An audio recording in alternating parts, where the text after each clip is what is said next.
जय जगन्नाथ सांग मैंने बर्तमान देखिपुं आम आसिक पहुँची जाइचु आखुआपदा आनिकोट पाखे जोटा कि विपद संकेत उपर अच्छी आम सर्ट्स भिडियो भी अपलोड होता है गोटे लंग वीडियो आपको फुल डिटेल देखापी आ लोक मान सहित कथापी कौन सिचुएसन बर्तमान अच्छी से जानापी तो बर्तमान आम जाऊँ जोटि मापर अच्छी लिस्ट सेठी देखापी जो मीटर रू समस्त जापर कि जोटा कि न्यूज रिपोर्टर ठार आरंभ कर गवर्नमेंट रेकर्ड जो रेकर्ड मेंटेन हुए जो जगह से जगह आपको देखापी यहाँ गोटे देखूँ जोटा कि बहुत पुराणा वाला अच्छी तो ये आपको देखा बर्तमान 19 पॉइंट क्रॉस कर सारी अलरेडी तो आम ए जाऊँ कि आगू देखापी लोक मैंने देखो केते गहली ये लोक मैंने बहुत सारा डरिकी अच्छा कहीं ना अलरेडी या पूर्व गोटे फ्लड आसी सारी जो फ्लड्रे पानी सबुआड़े भरी होकर रही ये जो पानी आसी प्रश्न उठूँ ये जो पानी आसूँ ये पानी जीव कुआड़े आउ कौटी क्षतिग्रस्त कर ये पानी केवल तलिया एरिया को ही क्षतिग्रस्त कर कहीं एपट सैड्रे जोटा कि ऊपर सैड ये बंध और सबकिछि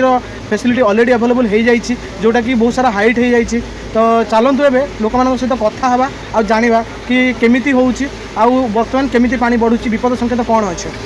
ये बहुत सारा लोक अच्छा जो सहित आम कथा ये छिड़ा होती पचार तो भाई एबे कौन लगुच आखपार जो बर्तमान 19.5 पर्यंत पानी गला आपर मुंड को प्रबल जोरे वर्षा होपन कौन लगुच तो बेसिकाली एपटे जो रोचे आपरे ऊपर मुंड प्रबल वर्षा हो चंपुआ जो आखू आणु माने बुझीपारे तो भाई जन ये बसी पचार भाई तो कौन लगुच बर्तमान कौन पाई ये सिचुएसन क्रिएट होती कौन आपन को संभावना लगुच बर्तमान प्रबल वर्षा जो तो बात्या हबार ना जो आप रही जो आनिकोट बर्तमान ये तो डेंजर जोन में चली जोटा कि बर्तमान अप्रोक्सीमेटली 19 मीटर ऊपर पानी प्रभावित है आज्ञा तल मान अंचल पानी चढ़ी ये कौन लगुच माने बर्तमान विपद संकेत जो तलिया एरिया अच्छी तलिया एरिया को विपद संकेत आसापी 100% विपद संकेत या जो पूर्वर जो जाइला कि बनिया जाइला ता मध्य भी होता ताठारू ये बहुत ऊपर मत लगुच आहरी पाखापाखि 20 ऊपर हो पानी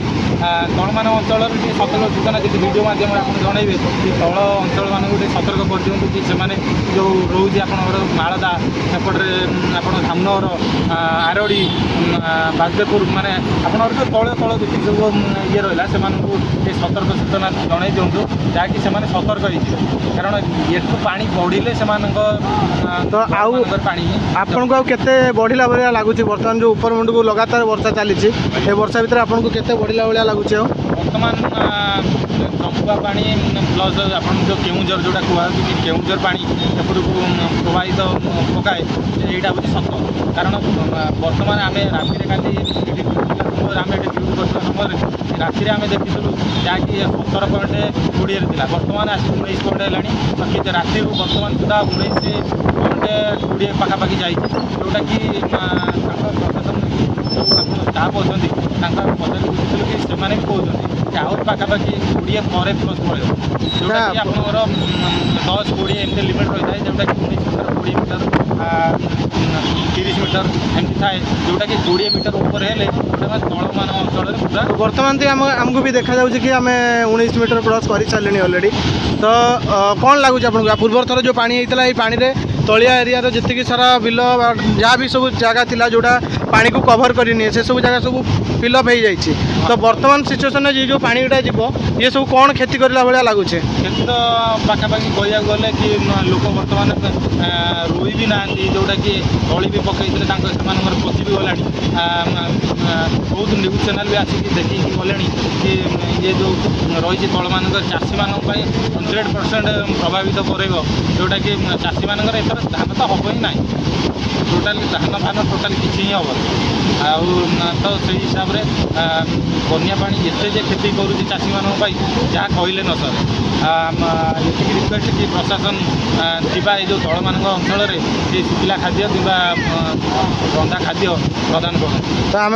आपड़ कह चाहते कि बर्तमान जो मैंने तलिया एरिया अच्छा से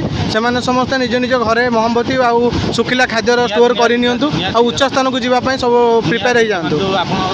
घरे जहाँ भी डॉक्यूमेंट वगैरह जोटा होता बात्या आश्रयस्थली से भी गुड़ा सफा सुतरा कर रखा पड़ो कि कही हेनी गोटे राति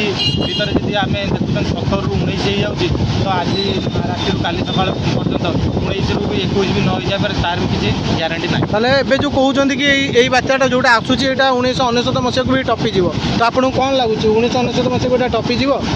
ନାଇଁ 1999 ମସିହାରେ ସେମିତି କିଛି ଇଏ ପ୍ରଭାବିତ ଦେଖାହେଉନି, ବଟ୍ 1999 ମସିହା ଏବେ ଭିତରେ ବହୁତ ତଫାତ ହେଇଗଲାଣି। ସେ ସରକାରଙ୍କର ବହୁତ ଅବଦାନ ବି ରହିଛି, ଡେଭଲପ୍ ବି ହେଲାଣି ଗାଁମାନଙ୍କରେ, ଯାହାକି ଏତେ ଶୀଘ୍ର କ୍ଷତି ହେବ ନାହିଁ। ତ ଧନ୍ୟବାଦ ଭାଇ ଏତେ ସାରା ଇନଫର୍ମେସନ୍ ଦେଇଥିବାରୁ। ତ ସତରେ ବହୁତ ହି ବର୍ତ୍ତମାନ ବିପଦ ସଂକେତ ଉପରେ ଅଛି ଆଖୁଆପଦା, ଯେଉଁଟାକି ଆମେ ଭାଇମାନେ କହୁଥିଲେ, ଆମେ ଦେଖୁଥିଲେ। ତ ନେକ୍ସଟ ଆମେ ସବୁବେଳେ ଅପଡ଼େଟ୍ ଦେବାକୁ ଚାହୁଁଛୁ କି ଆପଣମାନେ ନିଜ ନିଜ ଘରେ ଶୁଖିଲା ଖାଦ୍ୟ ଏବଂ ମହମବତୀ ପାଖରେ ଯେଉଁମାନେ ତଳିଆ ଏରିଆରେ ରହିଲେ ସେମାନେ ଷ୍ଟୋର୍ କରିକି ରଖନ୍ତୁ, କାହିଁକିନା କ'ଣ ହେବ ଆଉ କେଉଁ ମୁହଁକୁ ଯିବ, କାହିଁକିନା ଏବେ ବି ବର୍ଷା ଲାଗି ରହିଛି, ତ କେଉଁ ଆଡ଼କୁ ଯିବ କିଛି କହିହେବନି। ତ ଚାଲନ୍ତୁ ଭାଇ ଅଲଗା ଭାଇମାନଙ୍କ ଠାରୁ ବୁଝିବା ଯେଉଁମାନେ ଏଠିକାର ବାସିନ୍ଦା ସେମାନେ କ'ଣ କହୁଛନ୍ତି ୟା ଉପରେ। ତ 1999 ମସିହାରୁ ଏଇଟା ଟପିଯିବ ୟା ଏଇଠି ରହିବ? ତ ଭାଇମାନେ ଏଠି ବୁଲୁଛନ୍ତି ଆରାମସେ। ଭାଇ ଆପଣଙ୍କ ଘରଟା କେଉଁଠି? ଆମର କୁସି କେଉଁଠି? କୁସି ବାରବାଗିଆ କୁସି ବାରବାଗିଆ। ସେ ଭଳି ସେପଟ ଆଚ୍ଛା ଆଚ୍ଛା। ବର୍ତ୍ତମାନ ଆପଣଙ୍କୁ କ'ଣ ଲାଗୁଛି ବର୍ତ୍ତମାନ ଯେଉଁ ଏଇ ପାଣି ହେଇଛି ବା ଆଖପାଖରେ ଏଇଭଳିଆ ସିଚୁଏସନ୍ ବୈଠନରେ ଏଇଭଳିଆ ସିଚୁଏସନ୍, ତ ଆହୁରି ବଢ଼ିଆ ସମ୍ଭାବନା ଅଛି। ଆଚ୍ଛା, ତ କ'ଣ ଲାଗୁଛି ବର୍ତ୍ତମାନ କେଉଁ ଦିଗ ଆଡ଼କୁ ଯାଉଛି ବା ଦିଗଟି କ'ଣ ଆମେ ଯାହା ସେଫ୍ରେ ଅଛୁ, ତଥାପି ତଳହଟି ଏରିଆ ଯେଉଁମାନେ କି କୟାଗଲା ସାଇଡ଼୍ ରହିଲେ, ମଙ୍ଗଳପୁର ସାଇଡ଼୍ ରହିଲେ, ସେମାନେ ତ ଟୋଟାଲି ମାନେ ସେମାନଙ୍କ ସଂକଟରେ ଅଛନ୍ତି। ଆଚ୍ଛା ଅଲରେଡ଼ି ପାଣି ସେମାନଙ୍କର ପଶିଗଲାଣି ନାଇଁ କି? ଖାଇବା ବି ପାଉନାହାନ୍ତି ସେମାନେ। ଆଚ୍ଛା ଆଚ୍ଛା। ତଥାପି ପ୍ରଶାସନ ତରଫରୁ ତ ଯାହା ସହାୟତା ମିଳୁଛି। ଆମର ବେଶୀ ତ ବବି ଭାଇ ବେଶୀ ସେପଟେ। ତ ବର୍ତ୍ତମାନ ମୁଖ୍ୟମନ୍ତ୍ରୀଙ୍କର ଆସିବାର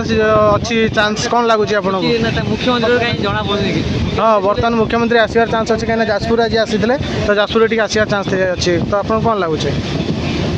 ତାଙ୍କ ହିସାବରେ ସେ ଯାହା କରିପାରିବେ କରିବେ। ବର୍ତ୍ତମାନ ପର୍ଯ୍ୟନ୍ତ କିଛି ମାହୋଲ ସେମିତି ଲାଗୁନି ନାଇଁ କି? ଆଜ୍ଞା? ବର୍ତ୍ତମାନ ପର୍ଯ୍ୟନ୍ତ ସେମିତି କିଛି ମାହୋଲ ଲାଗୁନି। କିଛି ମାହୋଲ ଲାଗୁନି, ସେମିତି କିଛି ମାହୋଲ ଲାଗିଲେ ନହେଲେ ମୁଖ୍ୟମନ୍ତ୍ରୀ ଏତେ ଏଇଟା 3 ନମ୍ବର ମାନେ ଫ୍ରଡ୍ ହେଇଗଲାଣି। ଆଚ୍ଛା ଆଚ୍ଛା। କିଛି କରିଥାନ୍ତେ ଯାଇକି ତାଙ୍କର। ହଉ ତ ଧନ୍ୟବାଦ ଭାଇ। ତ ଏବେର ସିଚୁଏସନ୍ ବହୁତ ହି ଖରାପ ଅଛି। ସବୁ ଭାଇମାନଙ୍କୁ ପଚାରିଲା ପରେ ଆଉ ଯେଉଁମାନେ ଏକ୍ସପିରିଏନ୍ସ ଲୋକ ଏଠି ଅଛନ୍ତି ସେମାନେ ବି କହିଲେ କି ସିଚୁଏସନ୍ ବର୍ତ୍ତମାନ ବହୁତ ଖରାପ ଅଛି, ପାଣିର ସ୍ତର ଲଗାତାର ବଢ଼ି ଚାଲିଛି।